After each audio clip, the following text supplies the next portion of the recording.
할렐루야. 복되고 은혜로운 부활절 시즌 보내고 계시죠? 수요일 저녁 예배에 모신 분들을 예수 그리스도 이름으로 환영합니다. 우리 함께 사도신경으로 신앙 고백합니다. 나는 전능하신 아버지 하나님 천지의 창조주를 믿습니다. 나는 그의 유일하신 아들 우리 주 예수 그리스도를 믿습니다.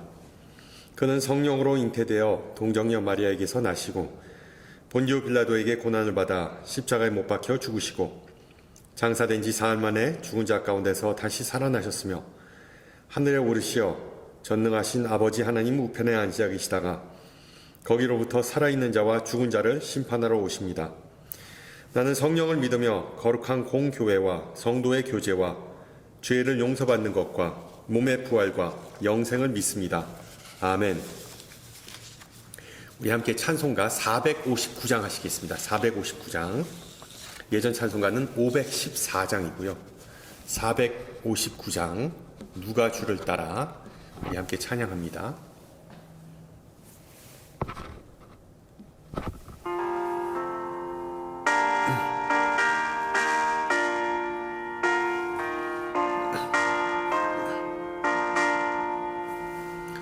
누가 주를 따라 섬기려는가?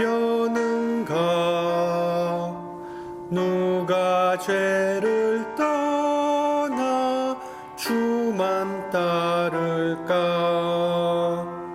누가 주를 섬겨 남을 구할까? 누가 주의 뒤를 따라가려나?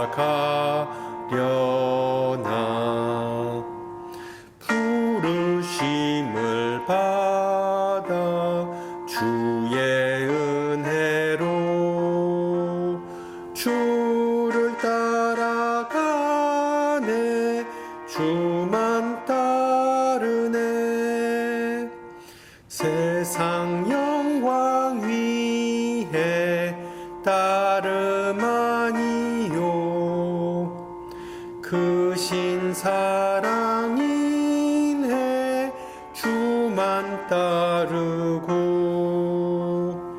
주가 내려주신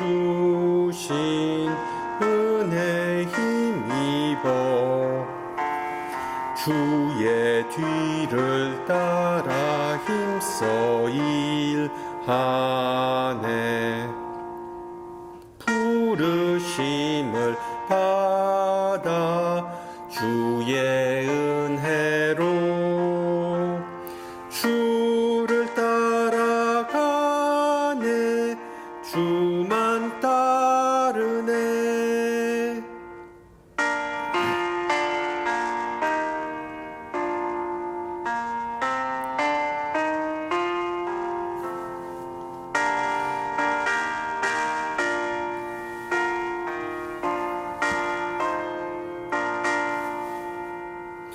환난 핍박 많고 원수 강하나 주의 용사 더욱 힘이 강하니 누가 능히 이겨 넘어뜨리랴? 변함없는 진리 승리하리라. 기쁜 찬송하며 주의 은혜로 주를 따라가네. 주만 따르네.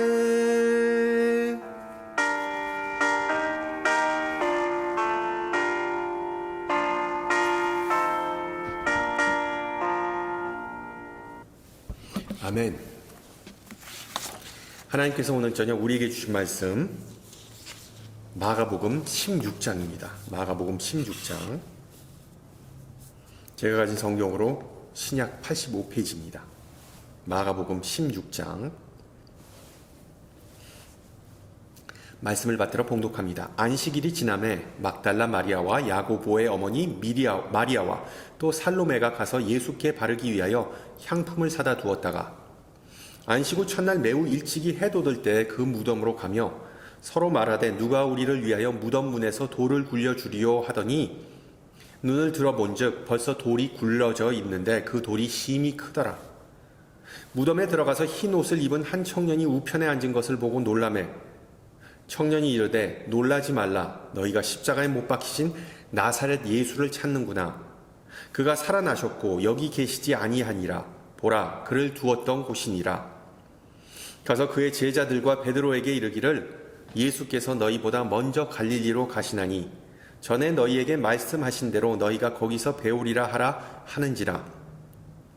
여자들이 몹시 놀라 떨며 나와 무덤에서 도망하고 무서워하여 아무에게 아무 말도 하지 못하더라. 9절 예수께서 안식 후 첫날 이른 아침에 살아나신 후 전에 7 귀신을 쫓아내어 주신 막달라 마리아에게 먼저 보이시니 마리아가 가서 예수와 함께 하던 사람들이 슬퍼하며 울고 있는 중에 이 일을 알림해 그들은 예수께서 살아나셨다는 것과 마리아에게 보이셨다는 것을 듣고도 믿지 아니하니라. 그 후에 그들 중 2 사람이 걸어서 시골로 갈 때 예수께서 다른 모양으로 그들에게 나타나시니 2 사람이 가서 남은 제자들에게 알렸으되 역시 믿지 아니하니라. 그 후에 11 제자가 음식 먹을 때 예수께서 그들에게 나타나사 그들의 믿음 없는 것과 마음이 완악한 것을 꾸짖으시니 이는 자기가 살아난 것을 본 자들의 말을 믿지 아니할미러라. 또 이르시되 너희는 온 천하에 다니며 만민에게 복음을 전파하라. 믿고 세례를 받는 사람은 구원을 얻을 것이요 믿지 않는 사람은 정죄를 받으리라.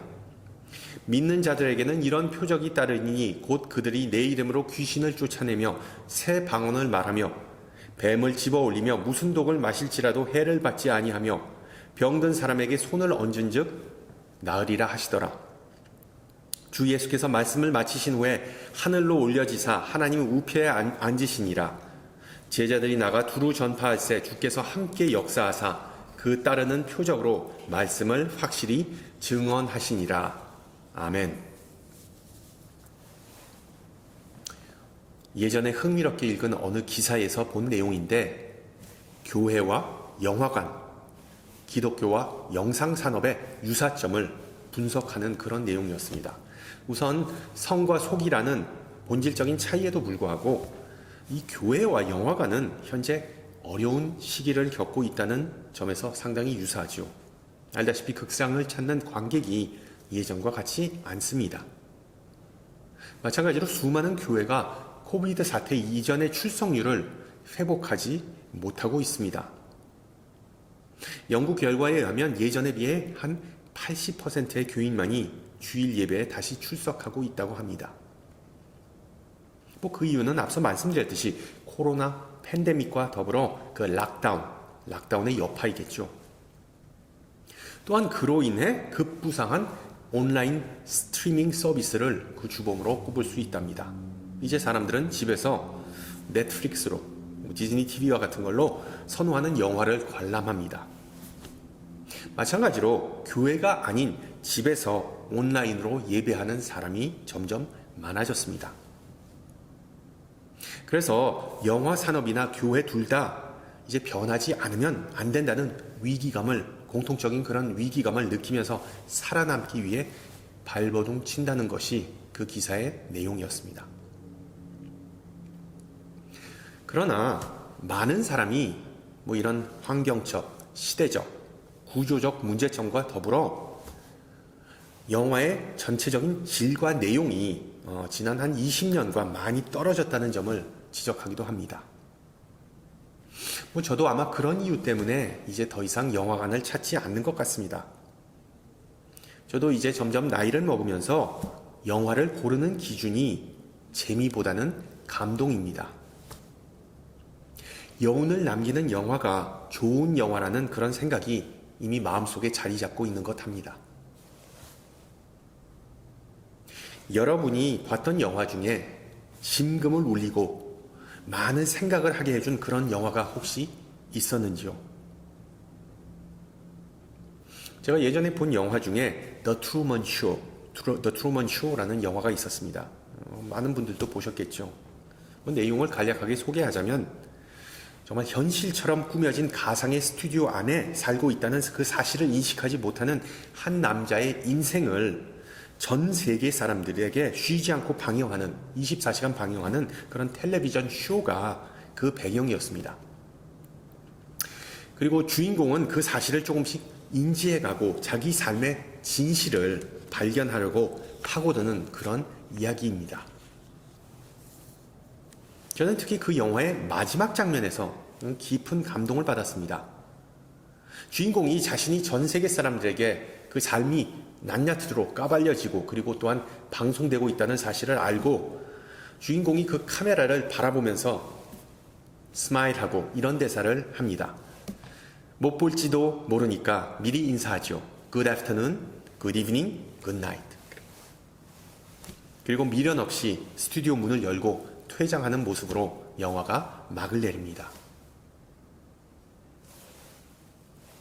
인상 깊은 결말이지만 다른 한편으로 그 더 트루먼 쇼의 마지막 장면은 미완성의 결말이기도 합니다. 그 영화 감독은 주인공이 실제 세계에서 그 다음에 어떻게 살아갈지에 대한 설명을 일절하지 않고 모호한 결말, 열린 결말을 관객에게 선사해 줍니다. 어떤 면에서 오늘 읽은 마가복음의 마지막 장면도 이 트루먼 쇼와 비슷한 면을 보여줍니다. 그 이유는 마가복음의 원래의 마지막 구절은 우리가 알다시피 20절이 아니라 8절일 가능성이 높기 때문입니다. 8절을 다시 한번 보세요. 여자들이 몹시 놀라 떨며 나와 무덤에서 도망하고 무서워하여 아무에게 아무 말도 하지 못하더라. 아마 이 8절, 이 결말은 성경의 66권 중에서도 가장 논쟁이 되었던 부분이라고 보시면 됩니다.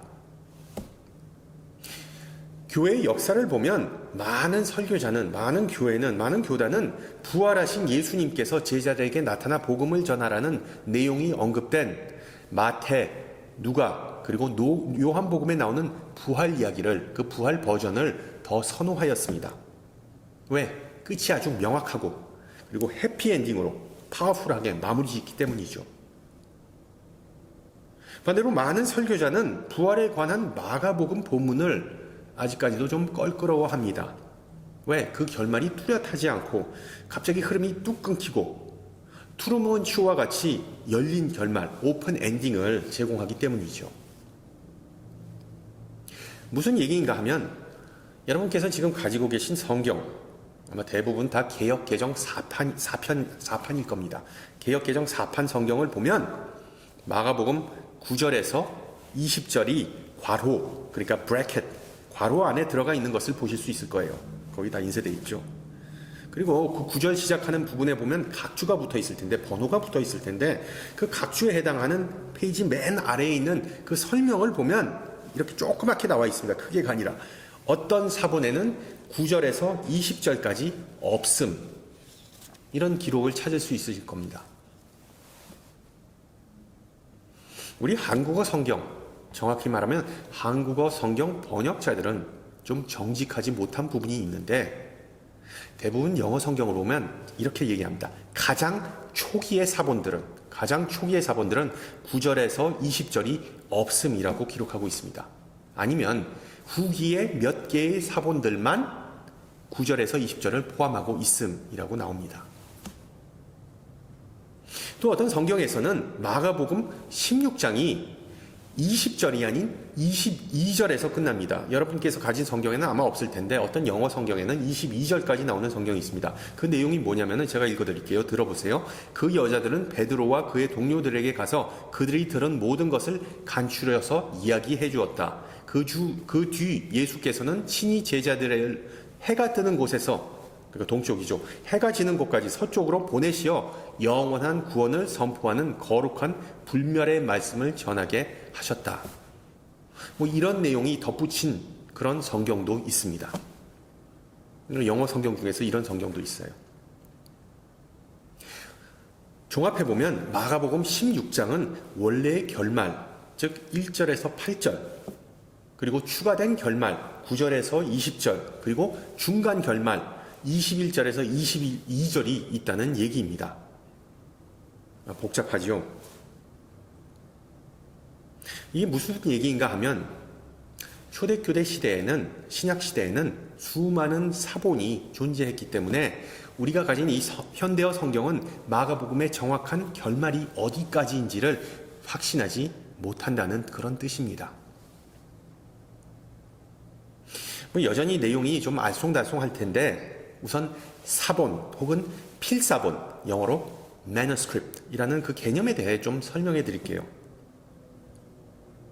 우리가 사본이라고 하면 사본은 카피죠. 오리지널, 원본이 아닌, 그러니까 복사기나 스캐너에서 본뜬 서류를 가리킵니다. 마찬가지로 옛날 시대, 신약 시대에도 사본은 그때는 뭐 기술이 없었으니까 사람의 손으로 원본의 내용을 베낀, 그러니까 필사한 서류를 가리킵니다. 요즘도 성경을 필사하는 부분이 일일이 다 손으로 기록하는, 예쁘게 기록하는 분이 종종 계시죠. 성경 66권, 얼마나 방대한 분량입니까? 수년에 걸쳐서 손으로 기록하는 이유, 보통 하나님에게 봉헌하기 위해, 아니면 자기가 어떤 서원이 있기 때문에, 아니면 어떤 경건 훈련적 목적에서입니다. 그러나 신약 시대의 성경을 손으로 일일이 기록했던 이유, 즉 필사했던 이유는 지금과는 달랐습니다. 우리는 성경을 하나님의 말씀이라고 부릅니다. 즉 우리가 가진 성경책을 통해서 하나님께서 자기 자신을 계시하셨다, 드러내셨다고 믿고 우리는 고백합니다. 그런데 많은 신앙인은 우리가 가진 성경책이 개역개정 사판이 마치 오순절 성령 강림 사건처럼 갑자기 하늘에서 뚝 떨어졌다고 믿습니다. 심지어는 성경이 원래 한국어로 기록되었다고 믿는 분들도 제가 봤습니다. 성경이 하늘로부터 주어졌다는 것은 어느 정도 맞습니다. 왜? 우리가 가진 신약 성서는 하나님께서 인간에게 영감을 부어주셔서 기록하게 한 내용이기 때문이죠. 그리고 신약의 다양한 저자는 그 영감받은 내용을 당시 신약 시대에 통용됐던 재료, 대표적으로 양피지, 파피루스, 두루마리에 옮겨 적었습니다. 지금으로 치자면은 복사기, 컴퓨터, 그리고 스캐너, 인쇄기가 되겠죠. 좀 더 시간이 흐르면서 그 원본들은 더 많이 필사되어서 초대 교회들이 있었던 지중해 지역에서 통용되었습니다. 안타깝게도 신약성서 27권의 원본은 더 이상 존재하지 않습니다. 양피지를 엮어놓은 사본만이 현재까지 전해졌습니다. 또한 기독교가 폭발적으로 성장하면서 성경에 대한, 그러니까 성경 사본에 대한 수요도 급증했습니다. 따라서 지금 우리가 가지고 있는 고대 사본들의 종류만 해도 무려 5,000개가 넘습니다. 즉 헬라어로 필사된 사본들만 수천 개가 넘는데 그 수많은 사본을 영어나 한국어와 같은 현대어로 번역해야만 했던 것이죠.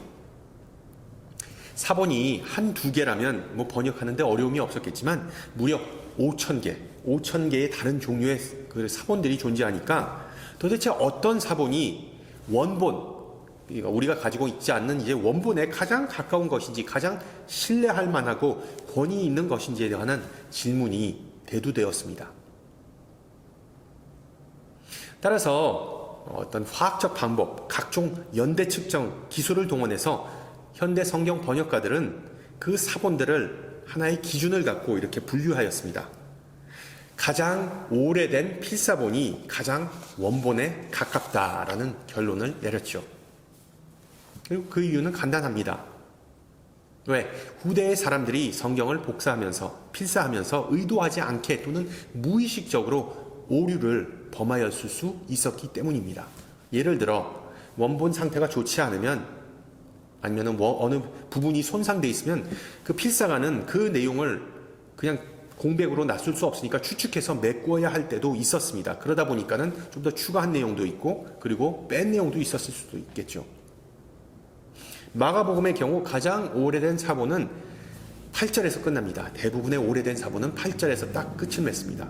그리고 그 다음에 복사된, 필사된 사본, 후대의 사본들은 21절과 22절로 끝납니다.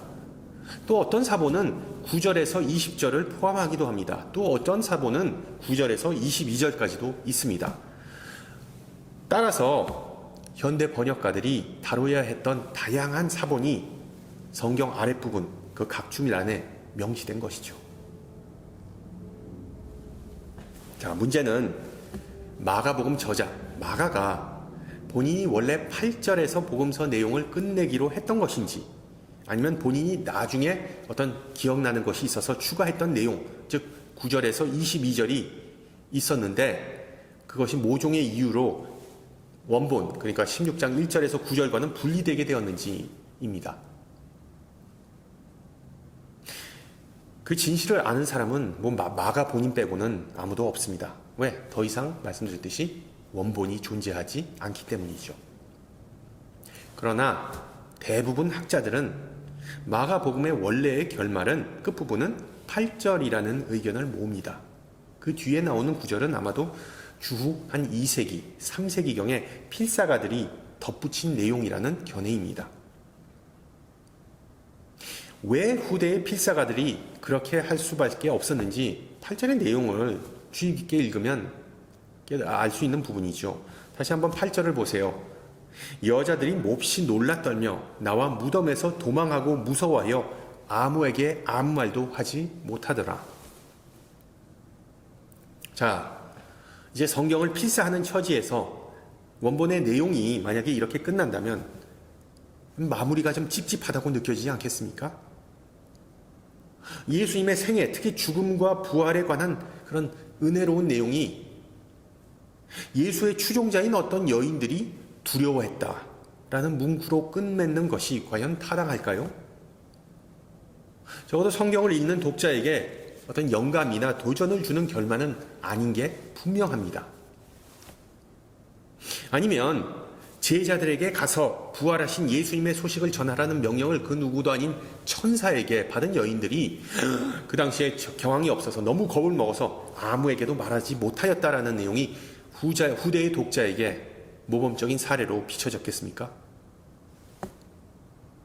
복음을 선포하는 처지에서 본다면 이건 맥 빠진 이야기죠.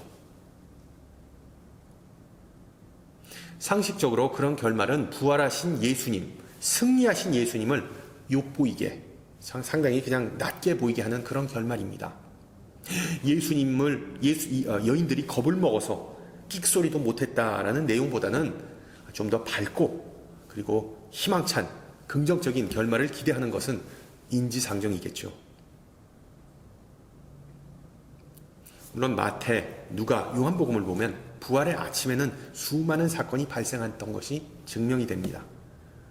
여인들은 결국 그 겁을 극복하고 용기를 내서 다른 제자들에게 부활의 기쁜 소식을 전했고, 제자들도 부활하신 예수님을 직접 만난 것을 우리는 사복음서를 통해서 알 수 있습니다. 복음서뿐만 아니라 사도행전에서도 예수님의 부활 이후의 행적이 기록되었기 때문에 마가복음 9절에서 20절의 진실 여부를 우리는 의심할 여부가 전혀 없습니다. 다만 그 내용을 기록한 저자가 마가가 아니라 후대의 필사가였다는 점을 우리가 염두에 두어야 한다는 것이죠. 그렇다면 마가가 자신이 기록한 복음서를 정말 이상하게, 갑작스럽게 8절에서 끝내고자 했다라고 가정한다면 그 이유를 두 가지 정도로 추정해 볼 수 있습니다. 첫째, 죽었던 사람이 부활했다는 그 개념 자체를 받아들이는데 상당한 시간이 필요했다는 의미이겠죠. 여러분 상상해 보세요. 부활하신 예수님이 제자들에게 짠 하고 나타나서 이렇게 말씀하셨을까요? 내가 분명히 너희들에게 얘기했지, 내가 다시 돌아올 거라고. 그러자 제자들이 그럼요 주님, 우리는 부활의 예고를 의심한 적이 한순간도 없었습니다. 여러분, 제자들이 과연 이렇게 반응했습니까? 아니죠. 부활에 관한 복음서의 기록을 보면 인간의 감각, perception은 전혀 신뢰할 수 없다는 사실을 전해주고 있습니다. 왜? 제자들은 오직 자신들이 기대했던 것, 상상했던 것만을 보았다라고 성경은 기록하기 때문입니다. 그리고 그들이 기대하고 상상했던 것은 부활하신 예수님은 결코 아니었습니다. 절대로 아니었습니다. 예를 들어 요한복음 20장에서 막달라 마리아는 예수님을 두 눈으로 보았지만 동산지기, 즉 정원사, gardener 정도로 착각하였습니다. 마찬가지로 누가복음 24장에 나오는 엠마오로 가는 두 제자는 예수님을 보고도 그냥 암흑의 여행객쯤으로 여겼습니다. 또 나머지 11제자들이 예수님을 보고 영으로 생각하였다라고 누가는 기록하죠. 즉 예수님을 귀신으로 취급했다라고 누가는 기록합니다. 심지어 하늘에 승천하는 순간까지 어떤 제자들은 예수님을 보고 의심하였다라고 마태복음 28장은 분명히 기록합니다. 그 이전에도 비슷한 상황이 발생하였죠. 요한복음 11장에서 우리가 잘 아는 예수님이 나흘 동안 무덤에 있던 나사로의 이름을 부르셨을 때 그 죽은 나사로가 살아 돌아오는 기적을 보고 사람들은 기겁하였습니다. 그러나 그 부활 사건이 모두에게 좋은 일은 결코 아니었죠. 죽었던 사람이 다시 일어나 걸어다니는 것을 본 종교 지도자들은 예수님을 믿기는커녕 예수님의 일을 더욱 방해하고 심지어 예수님을 죽이고자 했다고 요한은 기록합니다. 여러분, 요점은 이겁니다. 죽었다고 생각했던 사람이 실제로 죽지 않았다는 사실을 받아들이기 위해서, 즉 그 복잡한 생각이 머릿속에서 정리되기 위해서는 상당한 적응 기간이 필요하다는 것입니다. 일반적으로 부활이라는 개념은 절대로 받아들이기 쉬운 개념은 아니고 두려움은 자연스러운 인간적 반응입니다. 그러나 육신의 눈으로 보는 것이 영적인 안목을 즉시 열어주거나 넓혀주지 않는다는 것 또한 사실입니다. 어느 은퇴하는 목사가 자신의 회중에게 고별 설교를 합니다. 제가 우리 교회에서 수십 년간 목회를 하면서 제 설교를 듣고 회심했던 사람이 있었지만 안타깝게도 그는 다시 죄를 짓고 교회를 떠났습니다. 어느 부부의 결혼식을 집례했지만 그 부부는 결국 이혼하고 교회를 둘 다 떠났습니다. 다행히 제가 장례식을 집례했던 성도님은 아직도 교회 뒤뜰에 묻혀 있습니다. 라고 유머 있게 말했습니다. 그런데 며칠 후에 그 수년간 죽었던 그 성도가 갑자기 회중 가운데 딱 나타나서 앉아서 예배를 한다면 그 목사나 회중은 과연 그 자리에 가만히 앉아서 샬롬 또는 할렐루야라고 말할 수 있을까요? 저와 여러분은 부활을 믿고 고백하고 선포하지만 당시 제자들에게 있어 부활은 완전히 상상 밖의 사건이었습니다. 그들은 전혀 준비되어 있지 않았습니다. 그냥 띵 한 상태로 있으면서 무슨 말과 행동을 해야 하는지 전혀 갈피를 잡을 수 없었습니다. 자신들이 알고 있었던 상식, 현실이 완전히 뒤바뀌었는데 곧바로 적응하고 똑부러지게 예수 사셨다 할렐루야 그리고 예수님은 살아계신 주님이시다 라고 반응한다는 것은 불가능했습니다. 그렇기 때문에 마가도 또한 1절에서 8절 그 내용 여인들의 그 어떤 그 반응이 거기에서 끝났다는 것을 암시하고 있습니다. 우리는 부활의 복된 소식이라고 말하지만 당시의 여인들에게 있어 그 소식은 어린 반푼업치 없는 소식, 까딱하면 정신 나갔다라고 욕먹을 만한 소식이었습니다. 당연히 그래서 입 꼭 다물고 잠잠히 있었던 것이죠. 8절의 내용처럼.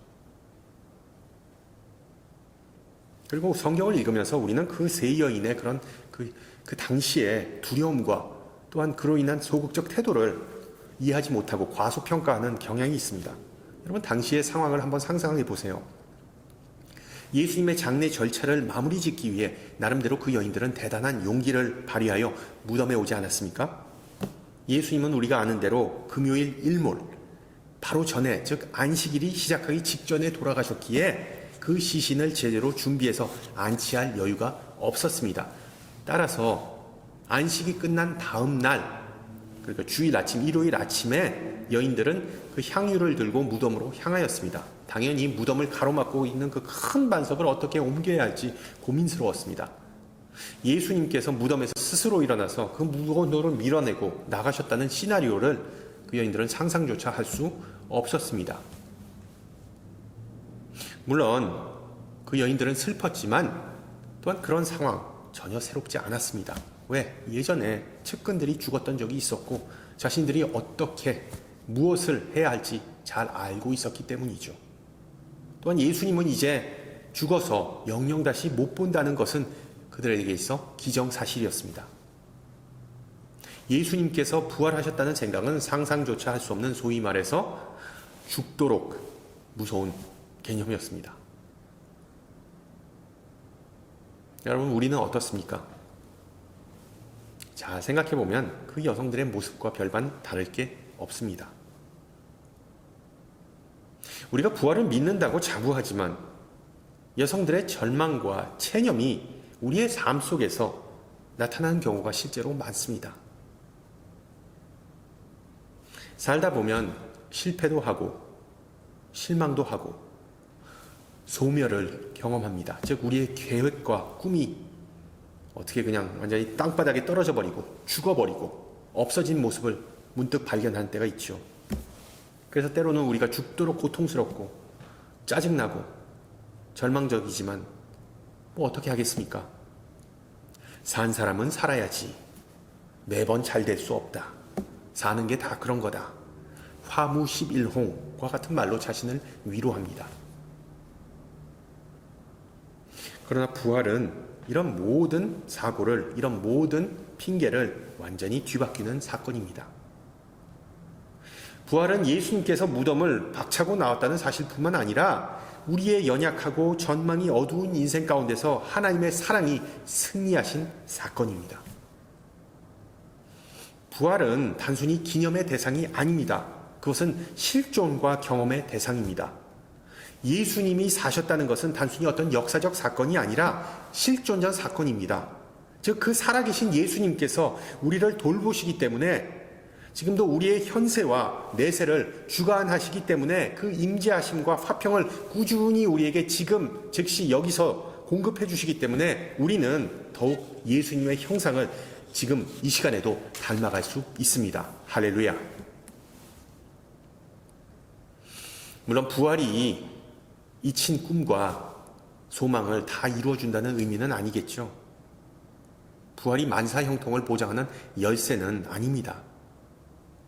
예수님께서 제자들 앞에 처음에 나타나셨을 때 제자들의 반응은 샬롬, 평화가 아니라 두려움이었습니다.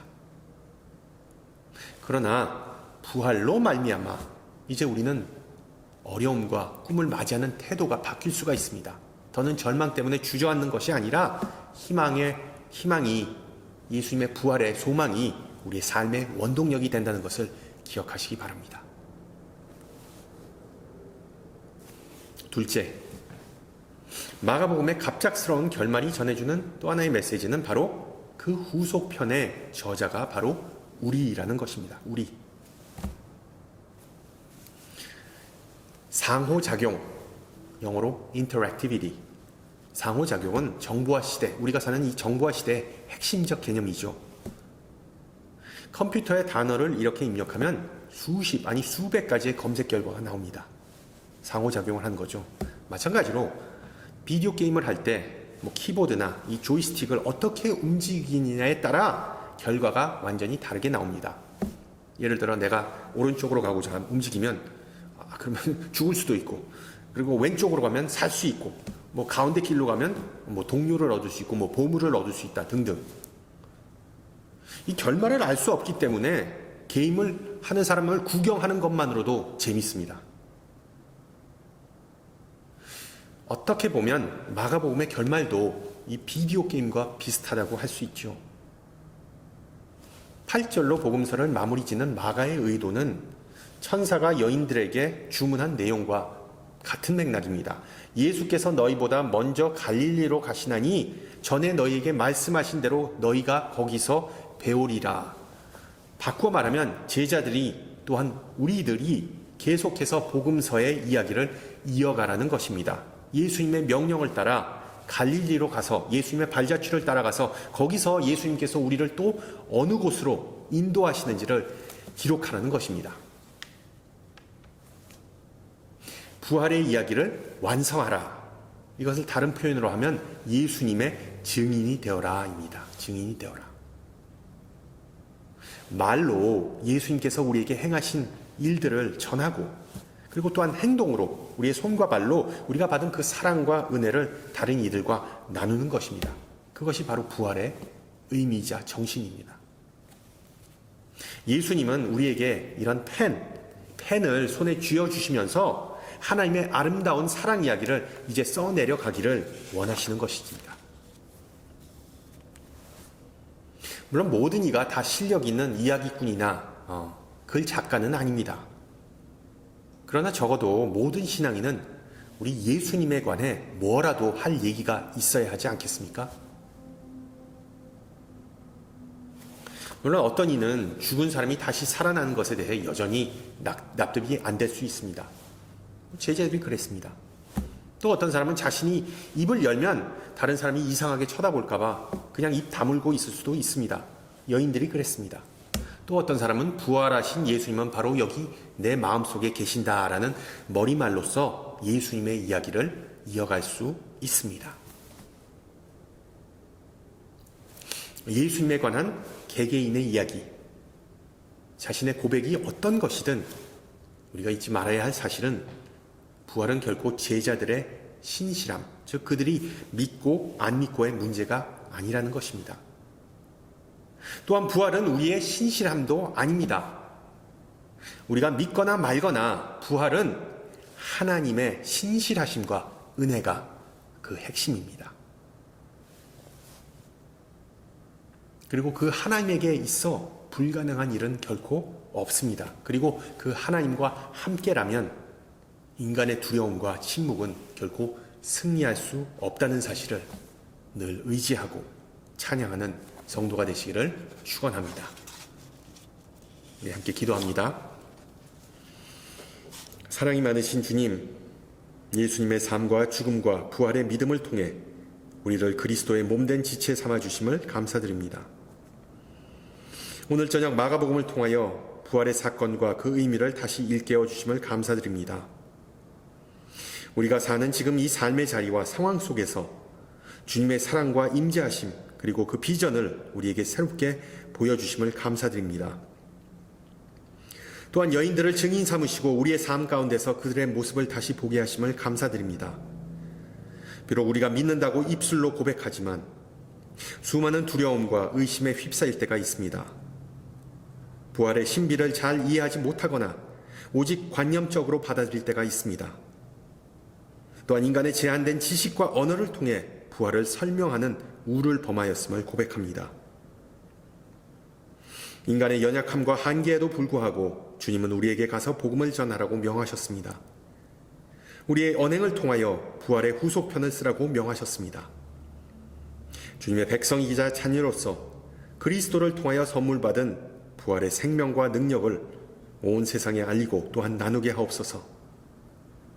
예수님의 삶과 죽음과 부활을 통해 보여주신 그 믿음과 소망과 사랑을 우리를 통하여 모든 이들이 목격하고 알고 응접하는 은혜와 축복이 임하게 하옵소서.